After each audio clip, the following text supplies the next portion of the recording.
사유 부분은 또 이제 한 문제가 출제가 되거든요. 자, 일단 그 85페이지 보시면서 법 제10조 등록의 결격 사유 등 그랬죠. 1항에 뭐라고 되어 있냐면 등록을 할 수 없다. 보입니까? 등록을 할 수 없다라고 되어 있고 쭉 내려가 보시면 2항 있죠. 2항에 보니까 제1항 제1호 내지 제11호 그러니까 제1항 제1호에서부터 제11호까지 어느 하나에 해당하는 자는 소속 공인중개사 또는 중개보조원이 될 수 없다 되어 있습니다. 그러니까 고용인도 될 수 없는 거죠. 세 번째, 등록관청은 개공, 소공 등 해서 결격 사유에 해당되는지를 확인하기 위해서 관계기관에 뭐한다? 조회할 수 있다라고 되어 있습니다. 보셨죠? 그래서 이걸 다시 정리해 보면 결격법 제10조에 규정되어 있는 이 결격 사유다라는 거. 그러니까 이러한 사유에 해당하는 사람은 중개업에 종사할 자격이 없다. 아셨죠? 이해하셔야 돼요? 중개업에 종사할 자격이 없다. 그러니까 중개업에 종사할 자격이 없다 말은 개공도 될 수 없고 고용인도 될 수 없다. 그러나 시험은 칠 수 있다 없다. 시험은 관계없어요. 그죠? 그래서 그 첫 번째의 결격 사유 효과를 보면 법 제10조 1항에 뭐라 되어 있냐면 등록 기준입니다.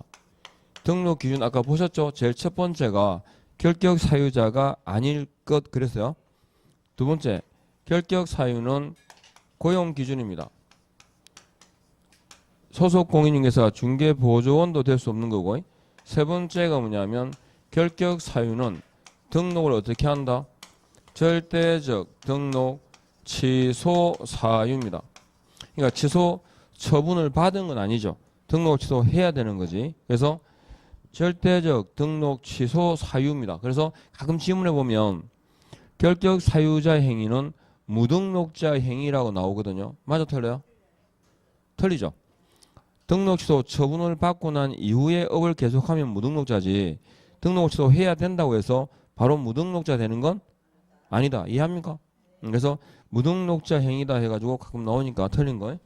그리고 효과를 얘기할 때 대표적으로 많이 언급되는 게 이겁니다. 사실은 시험에 나오는 건 결격 사유는 자격과 무관하다. 자격과 무관하다는 말은 자격 시험 있죠. 공인중개사 자격 시험에 응시할 수 있다 없다? 있다. 결격 사유 있을 때 자격을 취소한다 안 한다? 자격 취소와는 관계 있다 없다? 없다. 그래서 자격과는 관계 없습니다. 그 다음에 그 종류를 보면 결격 사유의 종류를 보면 일단 1호하고 2호 있죠. 1번, 2번 1호, 2호가 제한 능력자입니다. 능력에 제한을 받는 사람. 그 다음에 3호가 파산자입니다. 파산자. 그리고 4호, 5호가 뭐냐면 수형자. 형을 받은 사람. 그리고 6호부터 해가지고 뭐 11호, 12호까지. 이건 이제 공인중개사법에 의해서 이 법에 의한 처분자입니다. 이 법에 의한 처분을 받은 자.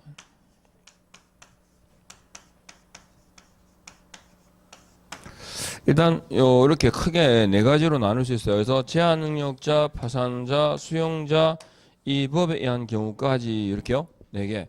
그러면 네, 첫 번째 딱 보면 자 미성년자가 있습니다.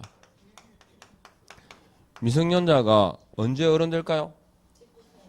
그죠? 19살 되면이죠. 그래서 보통 법률상에 우리가 나이를 계산할 때 원래 이 기간계산법은 초일 산입이에요, 불산입이에요? 초일을 불산입, 계산에 넣지 않는 게 원칙입니다. 그러니까 그날을 포함시키지 않죠, 보통은. 근데 초일을 포함시키는 경우는 생년월일이죠. 그 다음에 자연력에서 0시 시작되는 거, 땡 시작되는 거잖아요, 그죠? 그런 시간 로스가 없잖아요. 그 다음에 또 하나가 이 현기 계산 같은 경우입니다. 현기. 그러니까 이런 경우들은 그러니까 일단은 어떤 제재를 받는 경우를 보면 그날부터 포함되는 게 그 사람에게 유리할 거 아니에요, 그죠? 근데 뭐 하세요라고 명령을 하죠. 그런 것들은 하루라도 넣는 게 유리하죠. 취지를 이해하시겠어요? 그러니까 그런 의미로 이해하면 돼요. 그러니까 형을 받았잖아, 그죠? 그러면 그날부터 포함시키는 게 그 형을 받은 사람한테는 유리해 불리해요? 유리하죠. 그래서 포함시키는 거고. 근데 행정관청에서 이러한 명령을 하잖아요. 그죠? 이렇게 하세요라고 지시를 하잖아요. 그건 어떻게 하루가 밀리면 더 유리하잖아요. 이해하겠죠? 그런 취지로 이해하면 돼요. 그래서 미성년자는 이건 연령 제한이에요. 무조건. 간단하게 단순 연령이에요. 그 몇 살? 19세. 19세. 우리도 그죠? 우리 청춘 어디 갔노? 학교 하나 갔다. 여기 고등학교 2학년짜리 있어요? 고2가? 고2가 시험을 쳐요, 안 쳐요? 치니까 와 있지. 근데 중개업에는 종사할 수 있어, 없어요? 없어요. 그러니까 그 친구가 자격을 취득하더라도 무조건 몇 살 돼야 돼? 19살 돼야 돼요. 그죠? 예, 지금 고2니까 만으로는 17세밖에 안 될 거야. 아니? 그죠? 19세. 근데 그리고 또 하나 예외가 없어요. 미성년자는 예외가 없다. 예외 없음이라는 게 뭐냐면 결혼했잖아. 그죠? 결혼하면 어른이 됩니까? 꼭 그렇다고 볼 수는 없어요. 성년 의제를 부정합니다. 그러니까 19살이 되기 전까지 결혼해도 애는 애죠. 왜? 민법상에서는 그 본인을 보호하기 위한 거니까 결혼하게 한 가정을 책임지는 경우니까 어른으로 봐줘요. 근데 우리는 뭐다? 그냥 무조건 몇 살? 19살. 그리고 능력이 부족한 경우를 보통 법정 대리인의 동의로 보충돼야죠. 그죠? 근데 법정 대리인 동의를 인정한다 안 한다? 하지 않습니다. 무조건 몇 살? 19세. 두 번째, 피성년, 그 다음에 피한정후견인입니다. 그러니까 한정후견 혹은 성년후견을 받는 사람이죠. 그러면 이 경우가 역시 예외가 없어요. 예외가 없다라는 말은 즉 후견인, 즉 법정 대리인 동의잖아. 그죠? 법정 대리인 동의하고 관계가 있다 없다? 법정 대리인 동의랑 관계가 없다. 그죠? 그리고 이 경우는 법적 판단입니다. 간단하게 그냥. 법적으로 판단하는 것이지 사회 통념상 그다음에 정신과 전문의, 정신의학적으로 판단하는 게 아니라는 거. 그러니까 법적 판단이다 그러니까 가정법원에서 후견, 개시, 심판을 받고라는 말이 나오면 결격 사유자. 그다음에 가정법원에서 후견 종료 심판을 받고라고 나오면 결격사유에서 벗어납니다. 간단하게 이렇게 판단하셔야 돼요. 그러니까 들어보시면 돼요. 이 질문들이 잘 나오니까요. 정신능력의 제약으로 사무처리 능력이 지속적으로 부족한 자라고 나왔어요. 이 사람은 정상인이에요? 결격사유자예요?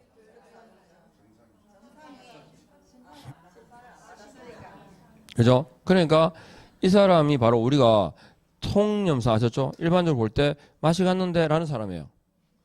그죠? 근데 법적으로는 아직 정상이네요. 가정법원에서 그죠? 그러니까 정신능력의 제약으로 사무처리 능력이 지속적으로 부족한 자가 가정법원에서 성년 후견 개시 심판을 받고라고 나왔어요. 정상인의 결격사유자예요. 결격사유자예요. 그리고 수년이 경과된 뒤 정신과 전문의의 정상인이라는 소견서를 첨부해서 제출한 경우입니다. 정상인입니까? 결격사유자입니까? 결격사유자입니다. 그죠? 이건 의학적으로 정상이라는 거죠.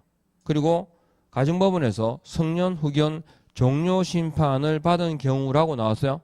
이제 뭡니까? 결격사유에서 벗어났습니다.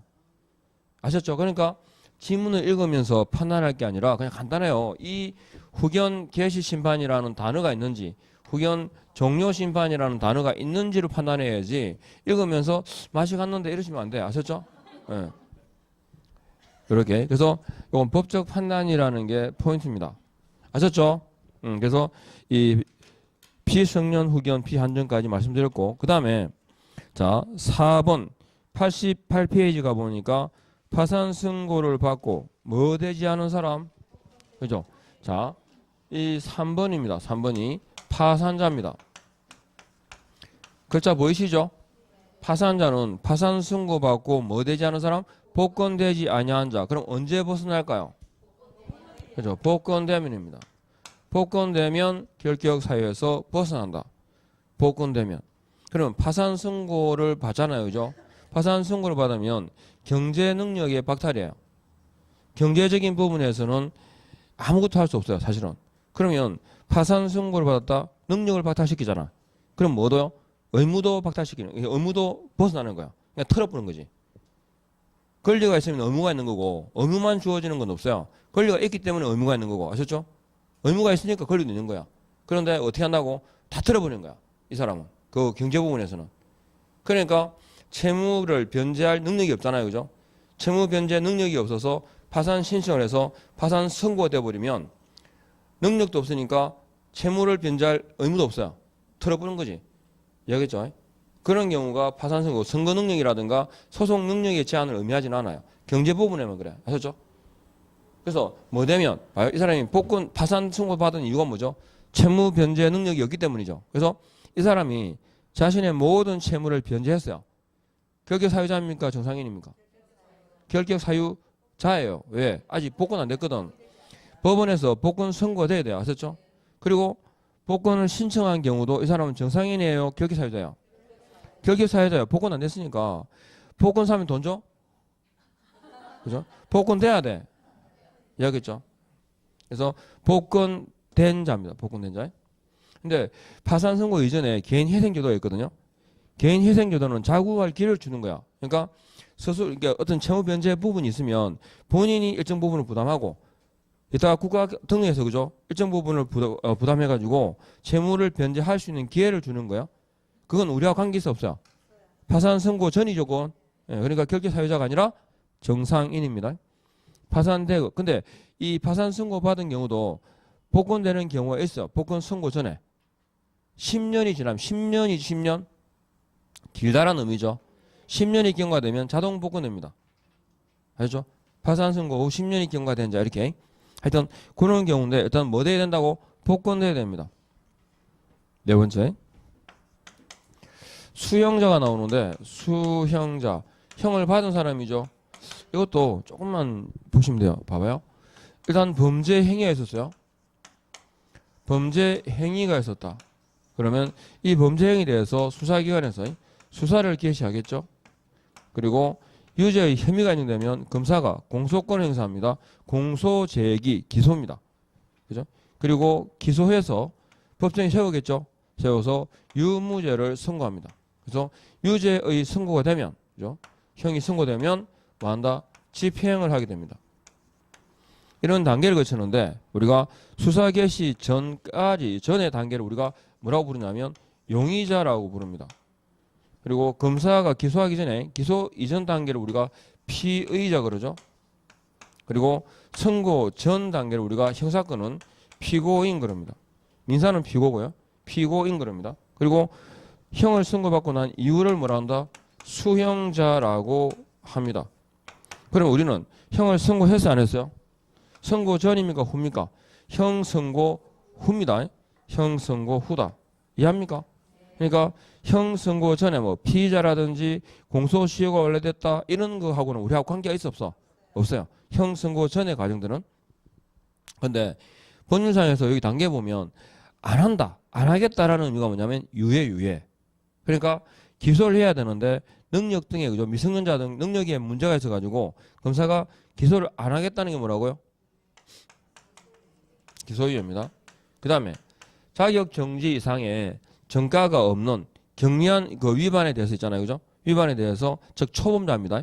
초범자에 대해서 선고를 안 하겠다 이거요. 그죠? 선고유예입니다. 선고유예. 그럼 선고했어 안 했어요? 안 했다는 거죠? 안 했어요. 그리고 집행을 한다는 말은 들어간다는 겁니다. 안 하겠다는 뭐죠? 집행유예입니다. 집행유예 이렇게. 자, 요렇게 그 단계를 거치는데 우리는 뭐죠? 선고한 이유를 말합니다. 그래서 수형자니까. 그리고 형을 선고했으면 선고 효력이 유지가 돼야 된다라는 게 이제 포인트인데 이제 보시면 교재에 뭐라고 되어 있냐면 금고 이상이에요. 딱 단계를 나눠보면 금고 이상의 그랬죠.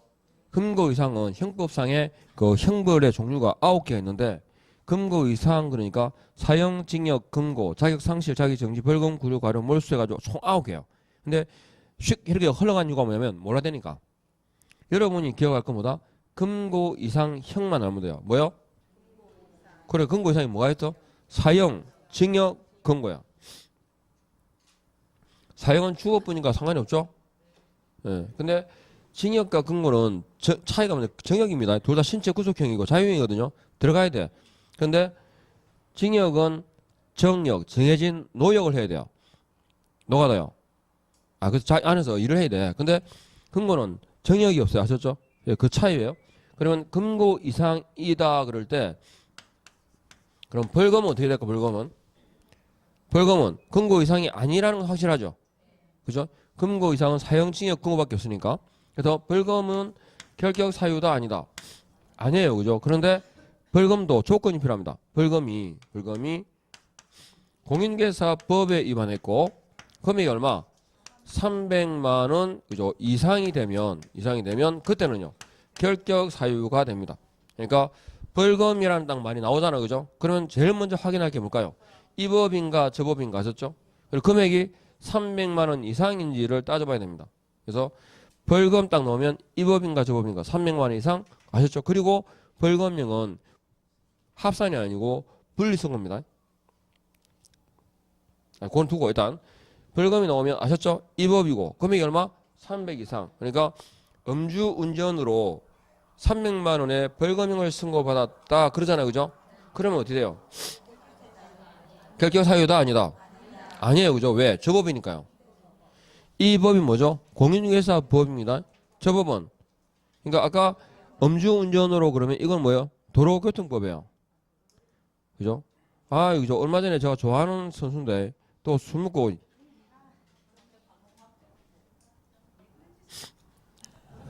그래요. 뭐 물론 뭐 술 먹었는데 뭐 운전 버스 기사도 뭐 열을 채웠겠지. 그래도 그러면 안 되지.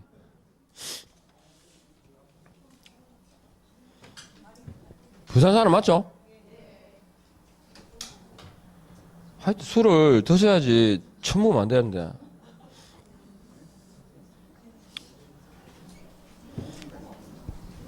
그럼 그동안 좋아했는데.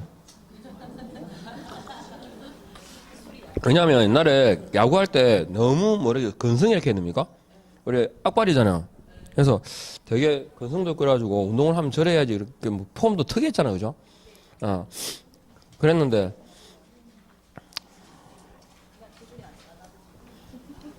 자 어쨌든 벌금이 나오면 이 법 저 법 이 법입니다. 얼마 이상? 300만 원 이상 이렇게요. 예, 금고 이상입니다. 자 그러면 금고 이상의 실형 선고입니다. 실형 선고를 받고라고 되어 있죠. 지금 그 페이지 88페이지에 5번 보고 있습니까? 지금 잘라보는 거예요. 금고 이상의 컷 실형 선고를 받고 이렇게. 근데 여기서 실형 선고를 받고라는 말은 그러니까 선고를 받아야 되니까 선고 유예가 나왔잖아요. 그럼 돼야 안 돼요? 안 돼요. 선고했다 안 했다? 안 했다니까 이건 무조건 빼야 돼. 다음 중 중개업에 종사할 수 있는 경우는 혹은 중개업에 종사할 수 없는 경우가 아닌 것은 했을 때 자주 나왔어요. 선고유예는 선고했다 안 했다? 안 했으니까 무조건 빼야 돼. 우리는 여기서 형 선고를 받고 오니까요. 또 형을 선고한다 할 때 우리는 3심제죠. 1심, 2심, 3심 있잖아. 그죠? 1심에 불복하면 항소. 그죠? 2심에 불복하면 상고. 이걸 묶어서 우리 상소제도 그러죠. 이렇게 되는데 1심 그러니까 시험 지문에 항소 그죠? 형을 선고받고 항소 중에 있는 자 이러잖아요. 결격 사유자입니까 아닙니까? 아닙니다. 그죠? 유죄 확정 판결입니다. 이거 선고는. 그래서 만일에 1심에서 선고하고 받아들이면 그러면 끝난 거죠. 근데 항소 중에 있는 자라고 선고 유예하고 두 개는 결격 사유다 아니다? 아닙니다. 그러면 형을 선고했어. 선고하면 다음 단계가 형을 집행하거나 그 집행을 뭐 하거나 유예하거나 집행을 하거나 집행을 유예하거나 합니다. 그러면 집행했다라는 말은 들어갔고 집행유예는 밖에 있죠. 그러면 집행했다 할 때 이거 들어간 사람이 언제 나올까? 집행이 종료되거나 집행이 면제되면 나옵니다. 그러면 집행이 종료되는 경우는 언제냐? 형기를 다 채웠을 때. 이 뭡니까? 만기 석방입니다. 형기를 다 채우기 전에 나오는 경우도 있죠. 그게 뭐다? 가석방입니다. 예?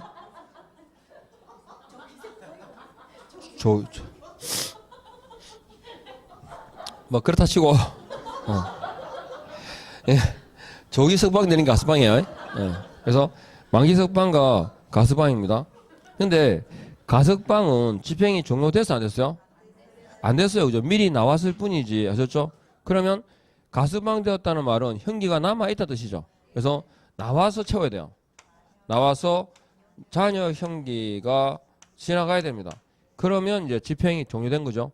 근데 집행이 면제되는 경우는 뭐냐면 대표적으로 특별사면이 있습니다. 특별사면입니다. 특별사면. 면제. 그러니까 특별사면은 특정 범죄자에 대해서 하셨죠? 그러니까 특정 범죄자에 대해서 법무부 장관이 명단을 작성해서 상신하거든요. 그러면 보통의 경우는 이게 뭐 그룹 총수라든가 정치인이라든가 그래가지고 들어갔잖아요. 그죠? 그러면 그 명단을 작성해서 상신하면 그 장관들 앉아서 해야죠. 그죠? 국무회의 심의를 거쳐요. 국무회의 심의를 거쳐가지고 누가 한다 이거? 대통령 고유권한입니다. 특별사면은. 대통령의 고유권한 가운데 하나가 특별사면이에요. 그러면 특별사면 되면 보통 좀 말이 많죠. 풀어줘야 뭐 풀어준다 안 풀어줬다는 뭐 풀어주면 안 되는데 뭐 풀어줬다든가 등등. 어쨌든 뭐 이유는 그렇죠. 뭐 옛날에 내가 지금도 기억하는 게 와 이었었나? 그때 그 12 말이가 막 그잖아요, 그죠? 그 뒤에 풀려줬죠. 맞잖아. 원래대로 하면 내란죄고, 그죠? 뭐 공소시효 지났지만, 어떤 원래 사형이에요, 사실은, 그죠?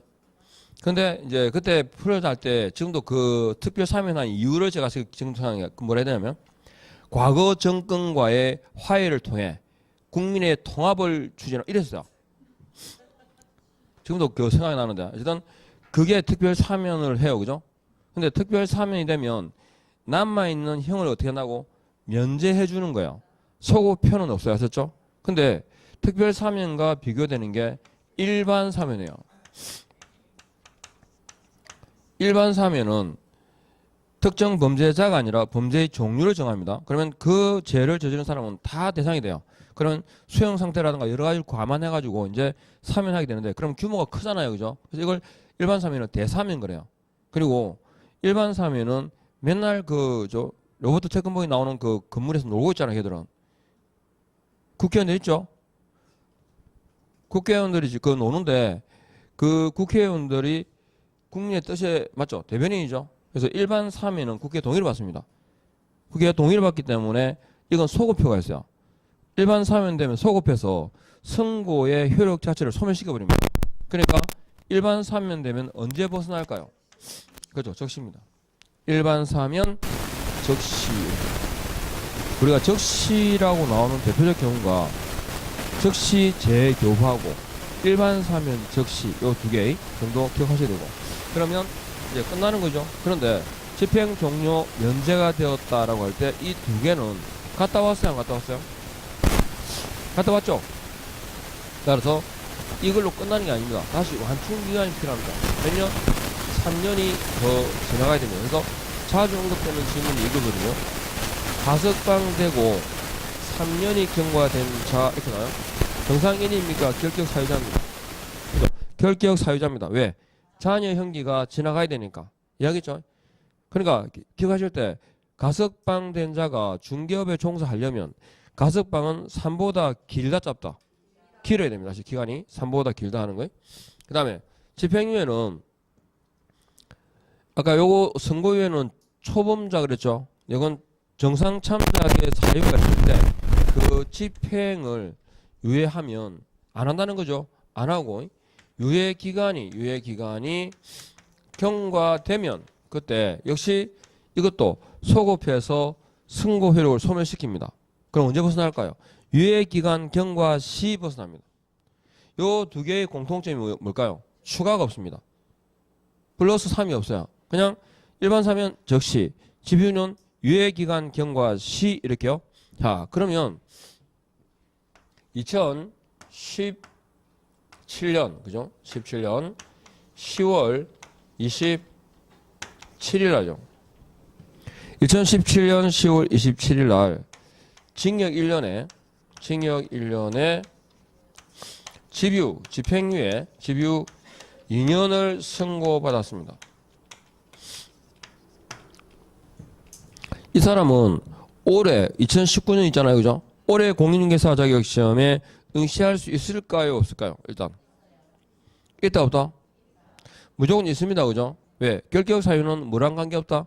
시험과는 관계없습니다. 그러면 이 사람이 중개업에 종사할 수 있는 가장 빠른 날은 몇 년 뒤 몇 월 며칠입니까? 일단 형기를 계산할 때는 초일 산입입니다. 초일 산입이라는 뜻은 뭐냐면 같은 날 이 말입니다. 그러니까 형기 계산은 뭐 한다고요? 초일을 포함시킨다. 초일 산입은 같은 날을 찾아라 이 말입니다. 이렇게. 그러니까 어쨌든 10월 27일인 건 확실하죠. 그러면 몇 년 뒤일까요? 몇 년 뒤? 1년, 2년, 3년? 2년입니다. 예, 2년. 그러니까 무슨 뜻이냐면 징역 1년을 선고했잖아요. 지금 집유는 형 선고해서 안 했어요? 순서만 봐봐, 순서. 그렇죠? 집유는 집행과 마찬가지로 형은 선고했어요. 선고했는데 뭘 안 하겠다고? 집행을 안 하겠다고. 그래서 형을 선고했으면 원래가 1년 들어가 살아야 되죠. 1년 들어가서 살아야 되는데 밖에서 2년간 지켜보고 끝내겠다 말입니다. 결국은 지나가야 되는 기간이 얼마죠? 예, 유예기간 지나가면 끝입니다. 있잖아요. 유예기간 경과시라고. 그죠? 그래서 2019년 10월 27일부터 하셨죠? 정상인입니다. 이 사람. 하겠죠? 알겠죠? 표정을 보아 한 건데 아닌 것 같은데. 그러니까 형을 선고했잖아요. 그러니까 이렇게 한 거야. 판결문이 이렇게 되죠. 징역 1년을 선고한다요. 징역 1년형을 선고하되 그 집행을 2년간 유예키로 한다 이렇게 됐어요. 그러면 집행을 선고를 했으니까 징역 1년을 선고했지만 아셨죠? 집행을 안 하고 집행을 얼마 동안 2년간 연기해 주겠다 안 하겠단 말이에요. 아셨죠? 그래서 그 2년이 무사히 경과되면 형을 선고하지 않은 것으로 즉 선고 효력을 소멸시켜 버립니다. 소급해서. 그러니까 유예기간이 지나면 형 선고 효력이 소멸됐기 때문에 아셨죠? 그걸로 벗어나는 거예요. 그러니까 안에 들어가서 1년 살아야 될 걸 밖에서 2년간 지켜보고 끝내겠다. 이게 집유제도입니다. 정상 참작 사유가 있을 때 아셨죠? 예. 결국 지나가야 되는 건 집유기간이죠. 예, 이렇게 이해하시면 돼요. 그래서 집행유예하고 이렇게 보시고 그 다음에 가보죠. 90페이지. 90페이지에 보니까 벌금 보입니까? 자, 벌금 보이면 제가 제일 먼저 뭘 찾아라? 이 법, 저 법. 아셨죠? 이 법입니다. 그리고 금액이 얼마 이상이다? 300만 원 이상이라는데 체크하시고 그 두 개의 조건이 결합되면 이 사람은 결격 사유자일까 아닐까요? 결격 사유자입니다. 아셨죠? 여기. 그런데 거기 보니까 동그라미 3번에 보니까 형법 제38조 불구하고 되어 있죠? 그거 뭐냐면 벌금은 그냥 간단합니다. 요 두 개 조건하고 이렇게 하시면 돼요. 분리 선고라는 것만 알면 돼요. 그러니까 무슨 말이냐면 자, 그 개업 공유서 갑이 있잖아요. 갑이 청약 통장 있죠? 청약 통장을 통장을 사고 팔았어요. 들었죠? 그럼 공인중개사법상의 금지행 위반이에요. 몇 대 몇이냐면 3대 3이에요. 그런데 주택법상에서도 청약통장은 사고 팔지 못하게 돼 있어요. 그죠? 주택법에. 그럼 이거 공급질서 교란 행위예요. 공급질서 교란 행위도 3대 3이에요. 이해하겠죠? 그러면 3대 3인데 공인중개사법에서 이거 얼마 받았냐면 벌금 200을 받았어요. 그리고 주택법의 규정에서 위반으로 100만 원, 100만 원 받았어요. 그리고 그 한 사람이 지금 두 개의 죄에 해당되는 거죠. 그렇게 되면 동종의 형벌이잖아요. 벌금이죠. 그럴 때는 하여튼 두 개 같은 죄가 두 개가 위반되면 그 중에 센 거 때려요. 그런데 센 걸 때리는데 지금 둘 다 동종의 같은 형벌이잖아요. 그죠? 그럴 때는 그 중에 많은 금액이죠. 많은 금액의 2분의 1을 가중해서 이걸 합산할 수 있어요. 그러니까 200만 원, 100만 원 각각 때릴 걸 그 중에 많은 금액이 200만 원이죠. 이 중에서 2분의 1을 가중하면 얼마 되죠? 300만 원의 벌금형을 선고할 수 있는 거예요. 형법상 규정에 하면. 그런데 원래 100을 내고 나면 이건 별도의 그죠? 벌금 내고 끝이잖아요. 그런데 형법상 규정대로 하면 얼마가 돼버리죠? 300이 돼버리죠. 그러면 100만 원, 200만 원 벌금 내고 끝날게 300이 되는 순간 뭐가 됩니까 이제? 결격이 돼버려요. 그러니까 원래는 벌금 내고 그죠? 형법상 규정에 의하면 결격 사유가 되어서 그죠? 맞죠? 300 이상이 돼서 결격 사유대가 등록을 아예 업을 그만둬야 돼요. 그건 너무 규제 완화 차원에서 어떻게 한다고 우리는 합산을 하지 않고 어떻게 한다고 분리 선고하겠다. 이해합니까? 원래 규정대로 하면 합산해가지고 금액을 300을 때려야 맞아요. 그런데 규제 완화 차원에서 우리는 뭐 하겠다고? 그죠? 그러니까 합산하여 선고한다. 이거 아니라는 것만 알면 돼요. 분리하여 선고한다. 됐죠? 예. 그 다음에 가보면 8번에 있습니다. 자격 취소가 있고요. 그 다음에 10번에 등록 취소가 있습니다. 두 개를 묶어서 봐야 되는데 자 이게 이제 다섯 번째 이 법에 의한 처분입니다. 이 법에 의한 자 일단 자격 취소가 있습니다. 자격 취소가 되면 몇 년일까요? 3년입니다. 3년. 3년간 뭐가 됩니까? 결격 사유자가 됩니다. 아셨죠? 자격 취소가 되면 3년간 결격 사유자입니다.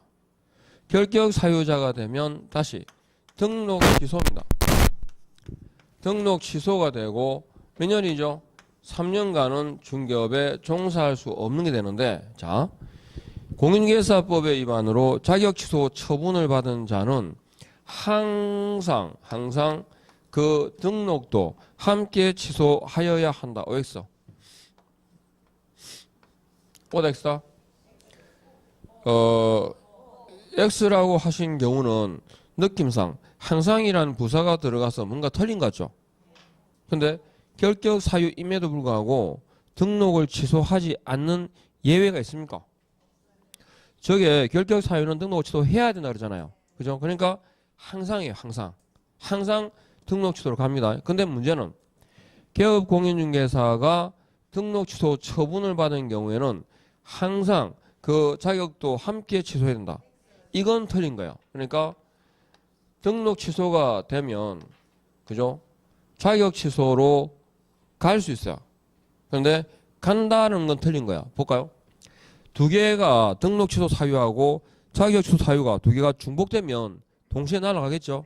그런데 자 자격 취소의 사유를 보면 자격증을 양도했거나 자격증을 대여했거나 자격증을 부정한 방법으로 취득했거나 자격 정지 기간 중에 중개 업무를 수행한 경우입니다. 등록과는 하등의 관계가 없습니다. 그죠? 그런데 하나가 뭐냐면 징역형을 선고받았는데 이게 공인중개사법에 위반해서 징역형을 선고받은 경우에 자격이 날라갑니다. 만일에 등록에 취소가 된 이유가 징역형을 선고받아서 등록 취소가 되었다면 뭐까지? 자격 취소까지 가는 경우도 있겠죠. 그죠?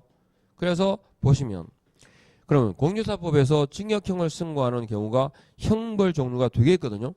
3대 3하고 1대 1하고 해서 두 개 있습니다. 징역 또는 벌금, 징역 또는 벌금이죠. 그러면 또는 벌금이면 뭘 선고할까요? 대부분 벌금형 선고에 거칩니다. 아셨죠? 근데 죄질이 굉장히 안 좋아가지고 징역형을 선고할 수는 있죠. 그러니까 등록 취소가 되면 자격 취소로 갈 수 있다라는 건 맞는데 등록 취소가 되면 그 자격도 함께 취소해야 된다는 말은요. 틀린 거죠. 이해하겠죠? 의미가? 자, 이렇게만 하시면 되고 됐습니다. 그 다음에 기억할 게 뭐냐면 오른쪽 등록 취소가 등록 취소가 되면 몇 년이죠? 3년간은 중개업에 종사할 수 없다는데 3년의 기간을 적용하지 않는 예외들이 있습니다. 일단 볼까요? 개업 공인중개사가 사망했거나 법인이 해산했습니다. 그러면 등록의 효력은 자동 소멸입니다. 근데 외부 공시 때문에 등록 취소라는 절차를 거치거든요. 그러면 이 사람이 3년 뒤에 살아납니까? 그럴 수는 없죠. 그냥 끝이죠, 그냥. 그 다음에 기준에 미달, 등록 기준에 미달해서 등록을 취소할 수 있는데 중복되거나 하면 등록의 취소가 되겠죠. 그러면 이것도 3년 지나야 됩니까? 그냥 기준을 갖추면 끝입니다. 아셨죠? 기준을 갖추면 벗어난다. 그 다음에 결격 사유가 있습니다.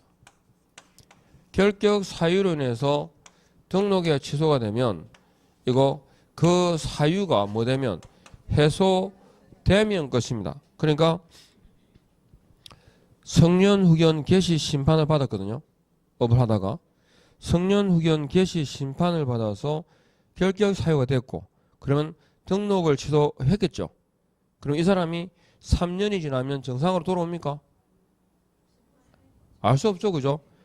1년인 뒤에 돌아올 수도 있고 영 돌아오지 않을 수도 있습니다. 그러니까 3년이 중요한 게 아니라 그 결격 사유에서 뭐 되면 벗어나면 해소되면 끝이다. 이해하겠죠? 그 다음에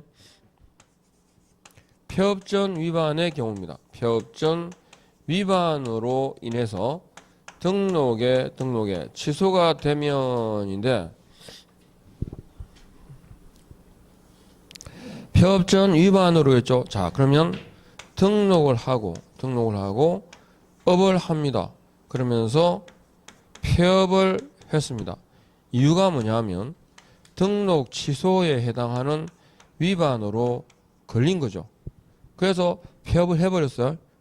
얼마를 쉬었냐? 2년을 쉬었습니다. 그리고 다시 등록합니다. 근데 등록을 하는데 이건 한번 했었죠, 그죠? 그래서 다시 제자를 붙여요. 재등록입니다. 이 재등록이라는 말은 어떤 의미가 들어있을까요? 일정 기간 폐업했던 사람이다. 예전부터 업을 하던 사람이라는 뜻이 있죠. 따라서 재등록하게 되면 종전 개공의 지위를 승계합니다. 그러니까 주민번호를 딱 치면 등록해서 주민번호 치면 그 폐업 이전에 썼던 기록들이 딱 살아나요. 그러면 등록 신청에 대해서 등록 신청을 수리하면서 동시에 등록의 취소라는 처분을 때립니다. 등록 취소 처분을 하는 거죠. 이해합니까? 폐업전 위반에 대해서 행정처분을 할 수 있다라는 말이 종전개업공인회사의 지위를 승계한다라는 의미거든요. 그러면 등록 취소 처분됐죠. 등록 취소 처분을 받으면 몇 년간 일을 못한다? 3년간 일을 못합니다. 그죠? 그런데 등록 취소 처분의 목적은 3년간 업을 못하게 하는 게 목적이거든요. 그래서 어차피 등록 취소 처분받고 3년인데 쉬었잖아요. 그래서 규제 완화 차원에서 여기서 폐업한 기간은 빼주자 이렇게 된 거죠. 그래서 3년에다가 폐업 기간을 공제해 주죠. 그죠? 그러면 결격에 해당되는 기간이 몇 년입니까? 1년입니다. 그래서 폐업전 위반으로 등록 취소 처분을 받으면 결격에 해당되는 경우는 3보다 짧아요, 길어요? 무조건 3보다 짧습니다. 그러니까 이 네 가지 경우에는 뭐가 안 나온다? 등록 취소 처분이 되더라도 3년이라는 기간은 적용한다 안 한다? 안 한다는 거죠. 그래서 사기결폐에 그래가지고 4개 등록 취소 처분을 받았을 때 3년이라는 기간을 적용하지 않는 4가지 사유들 꼭 좀 기억해야 됩니다. 아셨죠? 사기결폐 이렇게 기억해야 됩니다. 이거 4개. 그래서 등록 취소 처분해가지고 좀 정리를 하시고 그 다음에 앞에 8번 한번 보십시오. 8번 9번 자격 정지된 자로서 정지기간 중에 있는 자, 이 누구죠? 자격 정지기간 중에 있는 자, 소공이죠. 소속 공인중개사는 자격 정지기간 동안에 결격 사유자이기 때문에 중개업에 종사할 수 있다 없다? 없다. 개공 등이 될 수가 없습니다. 그리고 10번의 내용은 보시면 되고요. 다음 가보죠. 11번으로 바로 가시면 돼요. 나머지는 제가 지금 설명드린 저 내용만 이해가 되셨으면 돼요. 무슨 말인지 알아들으셨죠? 네, 그 정도면 좋게요. 더 볼 거 없고. 그 다음에 11번 가십시오. 93페이지. 두 가지를 지금 얘기하고 있는데 자격 정지 중에 있는 자는 뭐가 됩니까? 결격 사유자입니다. 그런데 업무 정지 처분을 받고 보입니까? 업무 정지 중에 있으면 이건 결격 사유 아닙니다. 그냥 이거는 업무 정지 중에 중개 행위를 하면 제재가 되죠. 바로 날려버립니다. 등록은. 그래서 업무 정지 처분을 받고 끊었죠. 그때는 개공입니다. 근데 업무 정지 처분을 받고 뭐 했죠? 폐업 신고한 자입니다. 자, 폐업 신고를 했다. 이 사람은 결격 사유자입니까? 일반인입니까? 폐업했으니까 일반인입니다. 이 일반인에 대해서 결격 사유자로 이렇게 혹을 딱 붙여놓는 거죠. 일반인은 행정처분 등의 제재가 될까 안 될까요? 안 됩니다. 그렇죠? 안 되는데 결격 사유로 묶어놓습니다. 이유가 뭐냐면 일반인인 결격 사유자를 아셨죠? 다른 개공이 개업 공인중개사가 고용하게 되면 이 개업 공인중개사에게 업무 정지 6월을 때립니다. 업무 정지 6개월에 처분을 하는 거죠. 누구한테? 고용한 사람에게. 그러면 일반인이지만 결격 사유자를 고용할 것이다, 안 할 것이다? 안 할 것이다. 그러니까 결격 사유자, 업무 정지 받고 폐업 신고한 이 사람을 아셨죠? 결격 사유로 묶는 이유는 다른 개업 공인중개사가 고용할 수 없도록 하기 위해서. 이해하겠죠? 그러니까 업무 정지 받은 게 결격 사유가 아니고 뭐 하면 폐업 신고한 자입니다. 폐업 신고가 따라와야 된다는 거 그거 기억해 두시면 되고, 그 다음에 12번에 보니까요. 12번에 보니까 뭐가 나오냐면 자, 사원 임원하고 법인과의 관계라고 보시면 되는데, 자, 법인이 업무 정지에 해당하는 위반을 했습니다. 그리고 법인이 그 업무 정지 위반에 대해서 업무 정지라는 처분을 받았습니다. 그런데 업무 정지 위반할 이 당시에 사원 임원이 갑을이었거든요. 그죠? 갑을이었고 중간에 갑을을 개임을 합니다. 바꿉니다. 그죠? 누구로? 병정으로 바꿨습니다. 그리고 업무 정지 처분 이 당시에 사원 임원은 누구다? 병정입니다. 그러면 법인이 업무 정지 처분을 받았으니까 중개법인의 명의로 중개를 할 수 없죠. 그죠? 중개 활동을 할 중개 업무를 수행할 수 없습니다. 그러니까 그동안에는 사무소가 뭐 돼? 문 닫아야 되죠. 그죠? 그런데 이 중에 법인의 업무 정지 처분의 효과가 사원 임원에게도 미치거든요. 문제는 갑을에게 미칠까요? 병정에게 미칠까요? 갑을에게. 그러니까 처분 당시입니까? 사유 발생 당시입니까? 사유 발생 당시에 사원 임원에게 미친다. 무슨 뜻이냐면 법인은 당연히 그죠? 문을 닫았을까요? 일을 못해요. 그죠? 그러면 병정도 일을 할 수 있을까? 그 사무소에는 일을 못하지. 문 닫아놨으니까. 그러니까 업무정지 처분의 효과가 적용된다는 말은 지금 개임했으니까 갑을은 그만두고 나갔잖아요. 나갔는데 이 사람들이 다른 곳에 가서 아셨죠? 다른 중개사무소에서 일을 할 수 있냐고? 없어요. 그 업무정지 기간 동안에는 못하는 거죠. 근데 병정은 여기를 그만두고 그죠? 다른 데 가서 할 수 있어 없어요? 할 수 있어요. 그 의미를 아시겠죠?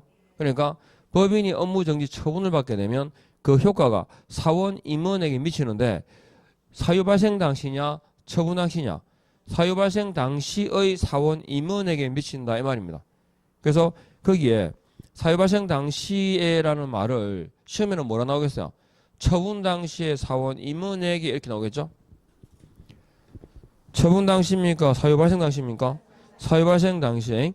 그리고 13번에 보니까 94번에 자, 사원 그죠? 임원이 결격 사유가 되면 해당 법인의 결격 사유가 됩니다. 그리고 해당 법인의 등록을 어쩐다고 취소하여야 한다 이래 됩니다. 즉 사원 임원은 법인하고 동일시하면 돼요. 그러니까 사원 임원의 결격 사유란 말은 법인의 결격 사유란 말이고 법인의 결격 사유는 등록을 취소해야 된다 맞죠? 따라서 사원 임원이 결격 사유가 되면 해당 법인의 등록을 취소하여야 한다. 왜 있어? 이렇게 가나 여기서 이렇게 가나 같은 말이잖아요. 자, 그러면 사원 임원이 총 5명이 있는데 그 중에 한 사람이 결격 사유자입니다. 그러면 법인의 등록을 취소하는 게 원칙이에요? 안 하는 게 원칙이에요? 하는 게 원칙입니다. 그런데 사원 임원 중에 한 명이 결격 사유라고 해서 바로 등록을 날려버리는 거 취소하는 건 너무 가혹하잖아요. 그죠? 그래서 바로 날리지는 않겠다는 거야. 어떻게 한다고? 2달 동안 기다려주겠다. 말 때 해소할 때까지. 그러니까 2월 이내에 해소하면 그렇지 않다. 2월 이내에 해소하면 법인의 등록을 취소하지 않겠다라는 말입니다. 이해합니까? 그 말은 사원 임원 중에 결격 사유자가 있으면 법인의 등록을 취소하지 않겠다는 말은 아니죠. 취소를 할 건데 바로 하지는 않겠다. 이해합니까? 그러니까 사원 임원 중 결격 사유가 있는 경우에는 해당 법인의 등록을 반드시 취소한다. X죠. 즉시 취소한다. X. 이해합니까? 근데 법인의 등록을 취소하는 건 맞아 틀려요?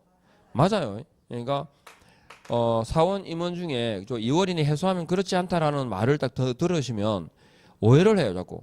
법인 등록을 취소하면 안 되는 걸로 오해를 해요. 아니고 법인의 등록을 취소하는데 바로 하진 않겠다고. 2달은 기다려주겠다고.